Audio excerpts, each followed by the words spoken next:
राम श्याम दो भाई थे। दोनों एक ही विद्यालय में पढ़ा करते थे और यहाँ तक कि एक ही कक्षा में। किंतु राम पढ़ने में होनहार था, वही उसका भाई श्याम पढ़ने से बचता था और ना पढ़ने के ढेरों बहाने ढूंढता था। राम के दोस्त पढ़ने वाले थे और श्याम के दोस्त ना पढ़ने वाले और काम चोरी करने वाले थे।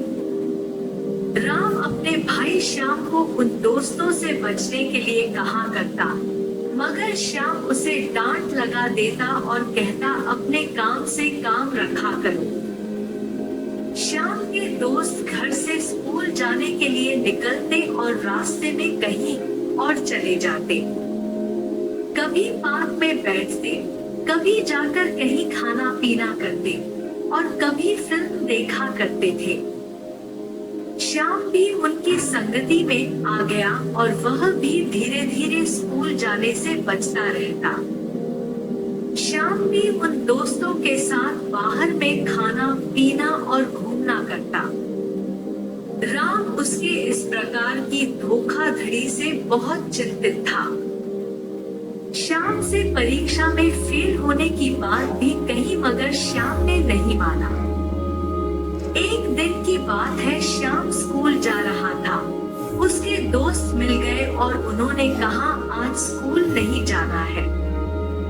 हम सभी अपने दोस्त हरि का जन्म दिवस मनाएंगे और बाहर खाना पीना करेंगे और खूब मजे करेंगे। पहले तो श्याम ने मना किया, किंतु दोस्तों के बार बार बोलने पर वह उनके साथ चला गया। श्याम और उसके मित्रों ने खूब पार्टी करी और उस दिन स्कूल नहीं गए। इस प्रकार का काम वह और उसके दोस्त निरंतर करते रहते। परीक्षा हुई जिसमें श्याम और उसके दोस्त सफल नहीं हो पाए, वह फेल हो गए। राम ने इस बार भी और बार की तरह प्रथम स्थान प्राप्त किया। श्याम अपने घर मार्कशीट लेकर गया, जिस पर उसके माता पिता ने देखा और बहुत उदास हुए। उन्हें उदासी हुई कि एक मेरा बेटा इतना अच्छा पढ़ने में है और दूसरा इतना नालायक। श्याम किसी भी विषय में पास नहीं हो पाया। श्याम के माता पिता को बहुत दुखी हुई। उन्होंने किसी से कुछ नहीं कहा, मगर अंदर ही अंदर वह बहुत दुखी होते रहे। उन्होंने सोचा कि अब मैं दूसरे लोगों को क्या बताऊंगा कि मेरा बेटा एक भी विषय में पास नहीं हो पाया।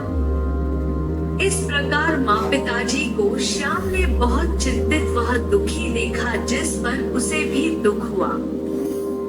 श्याम ने अपने माँ बाप को भरोसा दिलाया कि मैं अगली परीक्षा में सफल होकर दिखाएगा। श्याम ने अपने उन सब दोस्तों को छोड़ दिया जिन्होंने उसकी सफलता में उसका मार्ग रोका था। उन सभी छल और कपट करने वाले दोस्तों को छोड़कर अपनी पढ़ाई में ध्यान लगाया। नतीजा यह हुआ कि साल भर की मेहनत से वह परीक्षा में सफल ही नहीं, अपितु विद्यालय में सर्वोच्च स्थान प्राप्त किया।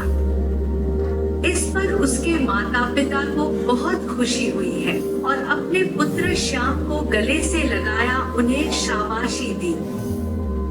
श्याम को पता चल गया था कि जैसी संगति मिलेगी वैसा ही परिणाम मिलेगा। नैतिक शिक्षा, जैसी संगति में रहते उससे वैसा ही गुण आता है, अर्थात अच्छी संगति का संगत करना चाहिए।